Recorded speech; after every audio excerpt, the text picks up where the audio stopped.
বাংলাদেশ আর ভারতবর্ষে সংখ্যালঘুদের পরিস্থিতি এক করে তুলনা করাটা আসলে অর্থহীন। শুধু গত 40 বছরে জনসংখ্যার বিন্যাস দেখলে বাস্তবতা পরিষ্কার হয়ে যায়। ভারতবর্ষের সংখ্যালঘুরা সুরক্ষিত, শুধু সুরক্ষিত নয়, তাদের সংখ্যা ক্রমাগত বেড়েই চলছে।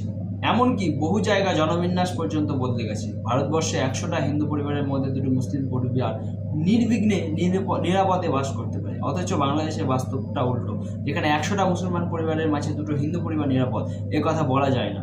শুধুমাত্র বাংলাদেশ কেন বলবো, পশ্চিমবঙ্গের মালদা, মুর্শিদাবাদ সাম্প্রতিক ঘটনা কিংবা ভোটারদের সময় হুমায়ুন কবিরের প্রকাশ্যে 70-30 হুমকি এই বাস্তবতাকেই চোখে আঙ্গুল দিয়ে দেখিয়ে দেয়। মানতে কষ্ট হলো, এটাই সত্যি। ভারতবর্ষ অসহিষ্ণু নয়, কারণ এখানে সংখ্যাগরিষ্ঠতা হিন্দু। একথা শুনতে অস্বস্তিকর লাগতে পারে, কিন্তু বাস্তব ঠিক এটাই। সংখ্যাগরিষ্ঠ হয়েও যারা সংখ্যালঘুদের জায়গা দেয়, তাদের উপস্থিতিকেই দেশকে সহনশীল করে তোলে। একটু নিজের কথা ভেবে দেখা। প্রত্যন্ত গ্রামের একটা মেয়ে উঠে এসে আজ সাংবাদিক হিসেবে কাজ করছে। বাংলাদেশ বা পাকিস্তান একজন মুসলমান মেয়ের পক্ষে এমন স্বাধীনভাবে এগোনো সম্ভব? প্রশ্নটার উত্তর সবাই জানে।